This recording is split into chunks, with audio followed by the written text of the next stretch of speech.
This is the DJI Action 6, and it's safe to say you've probably heard quite a bit about it already. But I'm going to tell you about what I think about it, using it as an action camera, the good points and the not so good. So let's get into it.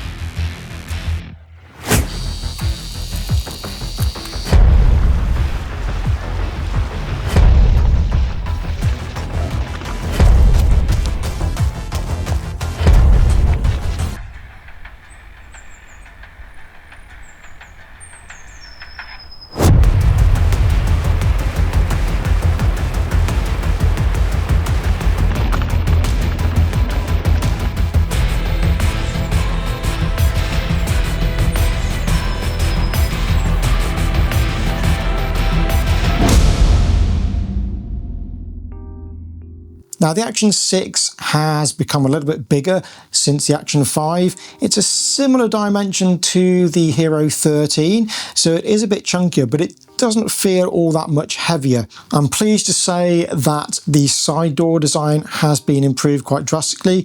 The Action 5's doors could come open accidentally, which could cause a problem if you were diving or you're using it in a waterborne situation. The new design takes cues from the Osmo 360 in that you have to move a little latch first before the door will unlock, and this makes it much more secure and gives you much better peace of mind when you're using the camera. Now, although you can use the Action 6 on the older mounts for the Action 5 and the Action 4, DJI has tweaked the design a little bit with the Action 6 and they've made it multi-directional. So now with the newer mounts, you don't have to mount the camera in a specific direction. Just like with the GoPro Hero 13, you can choose which direction you put it, and this makes it a bit easier when you're putting the magnetic mount onto something. I know sometimes I've got it the wrong way around and then I've had to unscrew it and put it back the other way, but now that doesn't matter so much. You can mount the camera in any direction. So again, this is a nice convenient little change to the design on this camera. You'll be pleased to know that it uses exactly the same battery system as the Action 5. I really like this about DJI. It's making the batteries compatible with previous cameras, so that's good to see. That makes it a lot easier because I've got batteries coming out of my ears at the moment and I don't want to have to buy a whole load of new ones. The sensor on the Action 6 has been made a little bit bigger. It's mainly taller. It's a square sensor, so you can get a 1:1 ratio. But what this means practically is that although there are options for using the camera in a kind of open gate fashion so that you can reframe later, that's one of the functions of it. It also means that the camera doesn't need to crop in so much when it's doing stabilization, so you actually get a slightly wider field of view for the same stabilization as you get with the Action 5 and previous cameras. So it also serves a practical purpose in that regard too. The square sensor also means that you can also get full horizon leveling, so you can put the camera into the horizon balancing mode, and you can choose between a mode which gives you up to 45 degrees, or you can choose a mode with full 360-degree horizon leveling, and it doesn't crop in as much as you might think. It's not so much different to the D-warp mode, and that again is a result of having the square sensor. Now, one of the most talked about aspects of the Action 6 is the variable iris. This is a first for an action camera, and it remains to be seen how reliable this is in the long term, because action cameras are used in all kinds of high vibration scenarios, and so putting something mechanical inside the lens is a risky thing to do. I hope DJI has done some rigorous testing to make sure that it can stand up to a lot of abuse. It remains to be seen whether there are reliability issues over time, such as it getting jammed at f2 or f4, but we'll see. The reason why this variable iris exists is because DJI wanted to improve the low light capability of the camera, and one of the main ways to do this is obviously to let more light into the camera, which means a faster lens. But if you make, say, an f2 lens on an action camera, then you sacrifice that minimum focus distance, particularly with the size of sensors that we're using these days.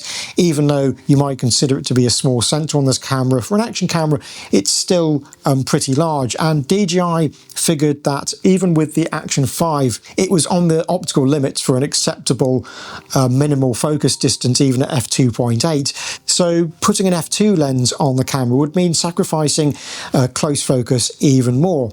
So the solution was to put a variable iris on it, and this means that in low light scenarios you can open it up and get better low light performance than the Action 5. But if you need close focus, if you're doing a vlogging situation, then you can close it up to f4. And there are other positive side effects too to having this iris, such as you can stop it down and get a starburst effect. But again, we'll talk about this in a bit more detail later on in the review. Now, just like the Action 5, it has a 155-degree field of view straight out of the box with the standard lens. And this makes it, next to the Ace Pro 2, one of the widest on the market. I really love the DJI cameras for POV, immersive POV, straight out of the box. The GoPro does go wide, but the GoPro suffers from that horrible distortion as a result of modes like hyperview and superview, and I think it's about time GoPro did have a lens redesign. But I've always been impressed with these wide-angle lenses on the DJI.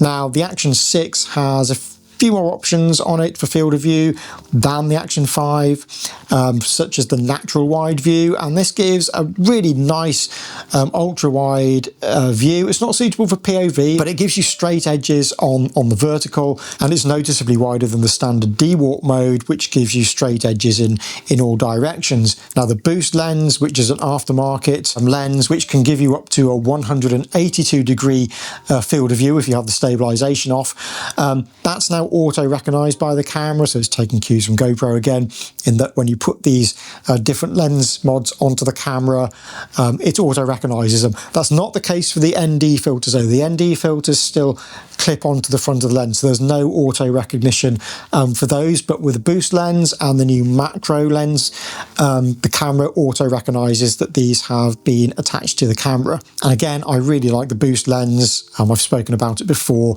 but it gives one of the best POVs outside of getting a 360 camera. Now, you also have the ultra wide lens mod on the GoPro, and there are some differences between that and the boost lens.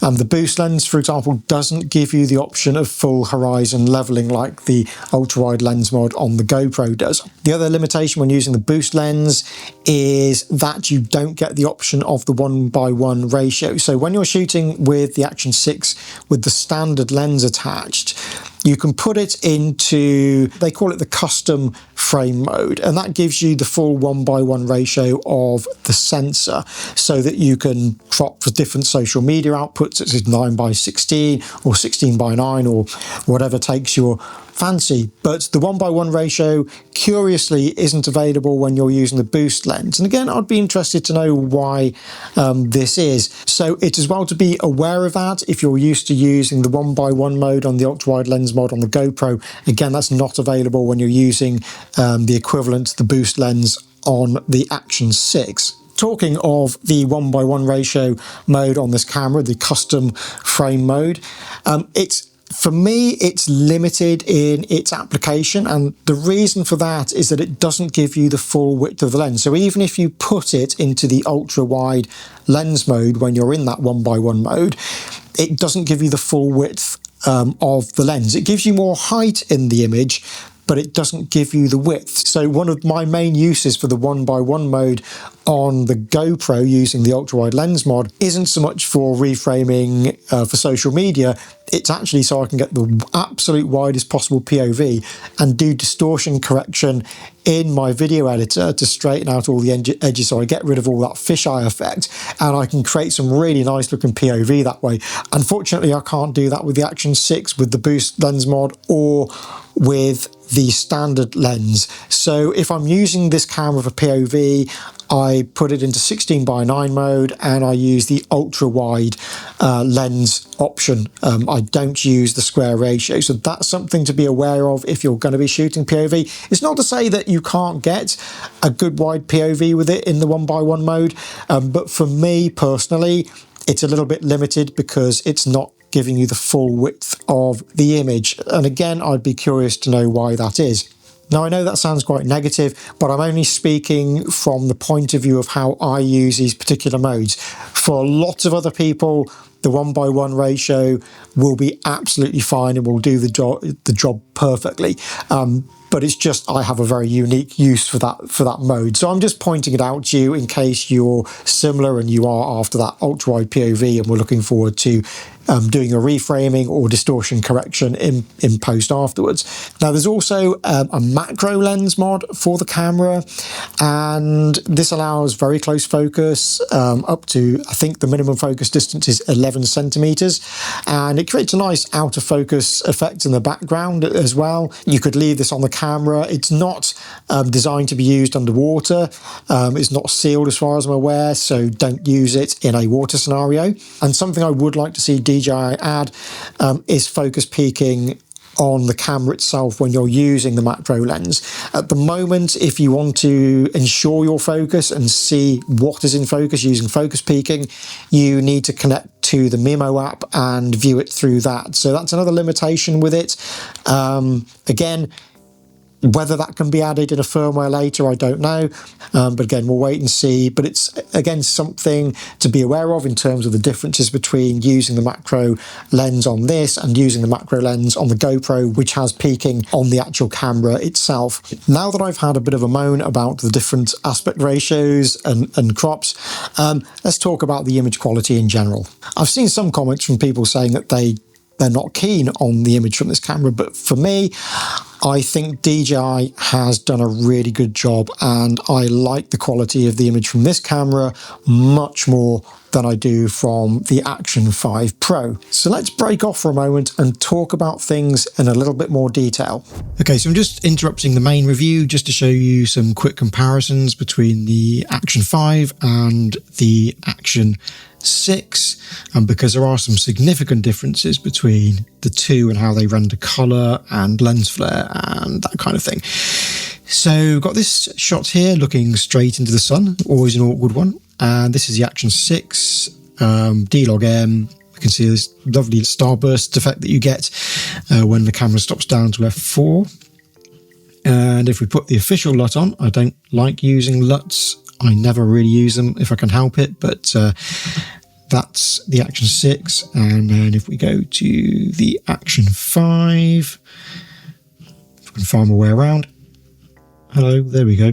Right, so you can see this horrible lens flare, the trumpety lens flare that you get on the Action 5, and overall a more contrasty, harsher looking image than the Action 6.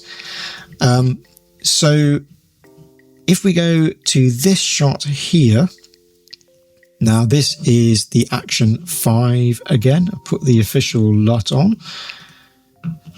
and if I hover over the skin tones here in the shadow, not only have we got this horrible lens flare here again, but you can see in the vector scope there is a magenta shift. Now both cameras are set manually to a white balance of 5600K to make it equal.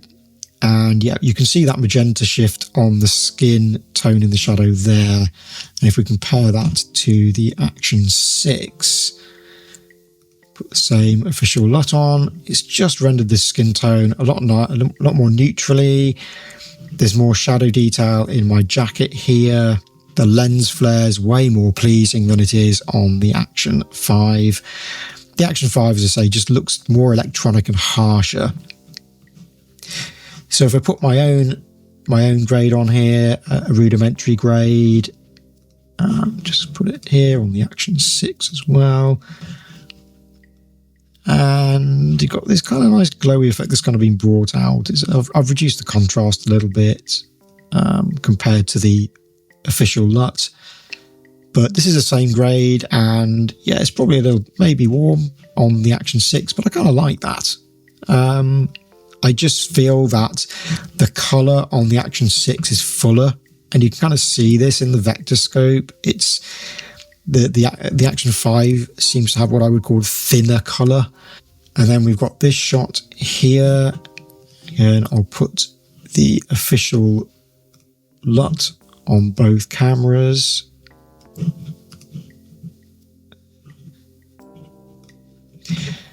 And I think the way in which the Action 6 renders shadow detail is just more pleasing to my eye than the Action 5.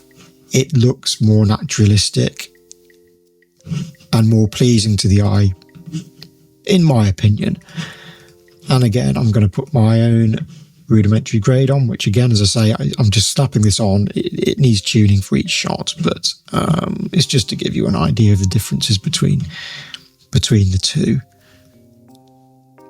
I just think that the shadow detail and the way that the image is rendered is more natural on the Action 6. Now let's look at a good example of lens flare differences. This is the Action 5. Quite clearly, look at this enormous, great, ugly trumpet that it's famous for in terms of lens flare. And again, we compare that to the Action 6, and you get these little ovals, but they're nowhere near as objectionable as these great big trumpet things. So as you've seen, those are my reasons why I like the image quality from this better than the Action 5. And as you saw, it renders skin tones better, there's less magenta in them, and I do find it easier to grade. And I think I'm getting a little bit torn between this and the GoPro now. So GoPro maybe should be worried. There are some aspects to it that are still a little bit problematic. And the white outlines around trees or objects in certain colour and lighting situations, that's a hangover from the Action 5. But overall, I do really like the quality from this camera. As I say, I do find it a lot less electronic looking, a lot less harsh, and easier to grade.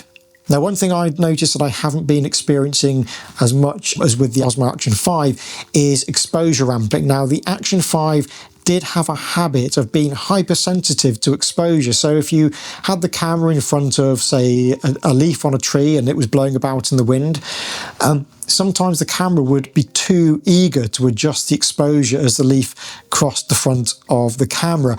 I've noticed I haven't had this effect on the Action 6 so much. I need to do a little bit more testing to make absolutely certain that it's not happening with this camera, but so far, touch wood, I haven't had that issue with the Action 6. So let's talk about low light. Now, low light performance gets talked about a lot, and a lot of people are using these cameras in vlogging and holiday scenarios where they might be walking the street at night and they want to be able to film. They want to be able to walk and talk to camera or film their holidays in less than ideal lighting conditions. Now, the Action 5 and other cameras like the Ace Pro have made great strides to making low light performance on these cameras way, far and away better than they ever were in the past. It's something that GoPro hasn't embraced yet. Hoping that they will do so in the very near future. But at the moment, the Ace Pro 2 and the DJI cameras are the ones you want to be using if you want to use an action camera in low light. Now, does this perform much better than the Osmo Action 5? And in my opinion, yes, it absolutely does. And here's precisely why. So this is the Action 5 on a very rainy evening. And if I play this through, look at the motion blur. You can see that this is super night mode. I had to go back and really check both my camera settings to make sure that they were both set to the same settings. But I noticed that there was quite a lot of motion blur on the stabilization on the Action 5. If I turn the Action 6 on, again, this is super night mode. You can see it's much cleaner and there's none of that motion blur in. So the low light stabilization on the Action 6 is noticeably better than the Action 5 in super night mode. Now here we have D-Log-M low light shooting. And again, this is the Action 5 and this is the Action 6. So this is ungraded and you can see a marked improvement. These cameras were set to exactly the same settings. And I have seen some commentators say that it's just a slight brightness difference and that you can bring the exposure up in post for the Action 5 to match the Action 6. I can tell you now that you cannot do that. It doesn't work that way. The Action 6 is much better in low light. It's a full stop better. So let's look at that. Let's put my grade on here. And let's take a look. Okay. So again, you can see a huge difference there between the two. And, you know, when I'm walking past these houses here, you can see in the shadow detail, in those darker areas, there is much more detail on the Action 6. Now, can I bring that up? Okay, let's try it, shall we? Let's bring up the exposure right up on the Action 5. Let's overdo it and see what detail we've got in those houses there. And let's go and do the same on the Action 6. I mean, there is pardon the pun, a night and day difference in the detail that you can see in this house in the background compared with the Action 5. Some of it's hidden by those water droplets. Let's see if we can find a better place. I think here with this house here. I mean, look at that.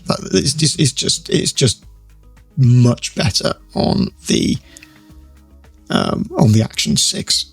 Way better. And yes, there is still noise in the image on the Action 6, but you can get rid of that with noise reduction software. You can use the functionality within Resolve, or you can use Topaz, or you can use Neat Video, or any number of options to reduce the noise in the image. To my eye, even with the noise, it's still a perfectly usable image. Let's take a look at that playback on. This is the Action 6. So yeah, it is noisy, but look, and maybe there's a little bit of jitter in the stabilization. Both of them were set to daily stabilization rather than sport, which would have reduced exposure more. But to my eye, even with the noise, it's a perfectly usable image. It's detailed. It looks perfectly usable to me in comparison to the Action 5, which, yes, you can brighten it up a bit in post, but it simply does not have the same detail as the Action 6, because the Action 6 is objectively a stop better in low light than the Action 5, and it is reproducing more detail in those shadows than the Action 5.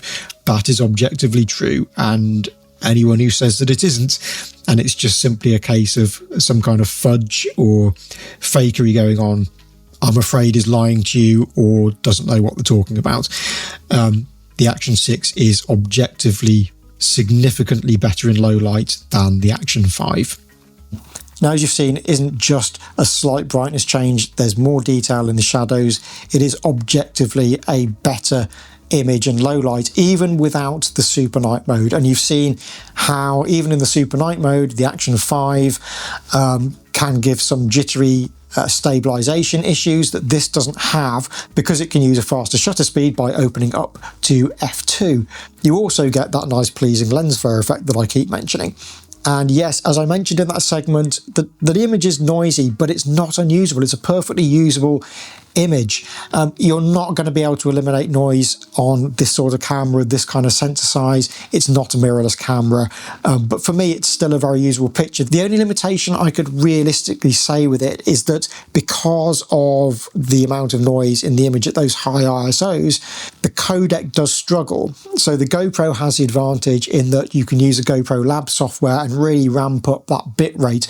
My advice to DJI would be to put an ultra high bitrate option on this camera, so that people who want to grade and have more adjustment in post can ensure they're getting the absolute highest quality recording without any compression artifacts from those noise levels at high ISOs.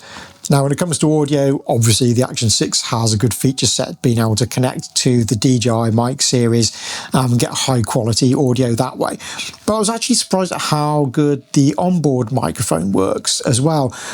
Insta360 has done a lot of work with its action cameras to get much better audio out of the camera, even in really windy situations. So it puts a physical wind filter on cameras like the Ace Pro and the X5, and this has enabled those cameras to get some rather usable audio, even in difficult situations. I wasn't expecting the audio on this to be as good. There's not really any mention of any particular audio focus in that regard in terms of the camera's development, but when I put the camera into the high wind reduction mode and I was using it in some pretty windy conditions, the audio was actually usable. I mean, it's not going to be the same as using a wireless mic like the DJI Mic 3 or whatever, but it was still pretty usable, and I wasn't really expecting that. Stay and blowy. So we'll see how the wind filter on the Action 6 is coping. Okay, so it is blowing a bit, so it's another test to see what the wind filters are like on this. Got them set to the strong setting, and yeah, let's see how that sounds. Can it beat the Insta360? Somehow I doubt it. Sorry DJI, but Insta360 has done a lot of work in this sort of area, so but let's see anyway. So to conclude, what do I think about the Osmo Action 6, and were there any more negative points? Now, one issue that I did have with the Action 6 was when I was recording to SD cards. The internal storage was fine, but the SD cards had a little bit of an issue. The camera doesn't record in 4GB chunks like previous cameras. It'll go up to 16, 17 gigabytes before it starts a new file. And on the internal storage, it was working absolutely fine.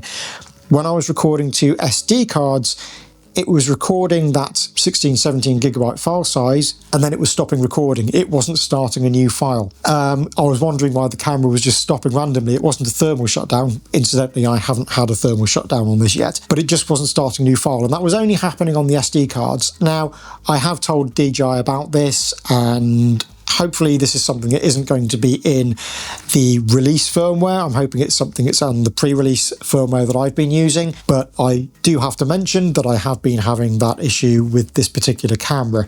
It's a small bug, but again, hopefully it'll be fixed by the time the camera goes out with the full release firmware. But overall, I've been impressed by the Action 6. As I say, I like the image much better than the Action 5. It looks less electronic, it's easier to grade, and I love the fact that you can go to f2. It makes an objective difference to the camera's performance in low light, not just in the super night mode. In fact, the low light performance on this is so good, you might rarely have to use the super night mode. I know a lot of people out there don't like using these night modes because they do have a lot of processing and they can look quite artificial. But if you use this camera in just a standard recording mode and then just did some noise reduction afterwards, you might not have to use the super night mode. You can keep that super night mode as an absolute last resort. You've got the long battery life that you have with the Action 5. It's very similar in terms of run times to that camera, and in overall use, it's reliable, it's well built. It's got a great mounting system. It's got one of the best lenses for POV off the shelf of any action camera out there. As I say, there are some limitations, such as the 1x1 mode, which I felt could be made more usable by utilising more of the width of the lens. But overall, I've been super impressed with this camera. I don't say that lightly. I'm usually pretty pragmatic about cameras. Most of the different models have their different uses. They're better suited for one thing than maybe another. The GoPro still has its labs firmware, which is something that I feel does give it a bit of an edge in some use cases. But GoPro does need to sort out the low light performance on the camera. So it's going to be really interesting to see what Insta360 comes up with in response to this. I imagine they're going to be working feverishly to come up with an Ace Pro 3, which is a good thing. 10-bit color, Insta360, 10-bit color. But for now, this camera is where it's at. So yeah, as always, I'm interested to hear your opinions in the comments below. I'd be very interested to hear from people who have experience with this camera as well and how they use it. So yeah, if you've enjoyed this video and you like what I do, as always, please do give it a like and a subscribe and maybe share it around a little bit. It really does does help me out. And yeah, I'll see you in the next video.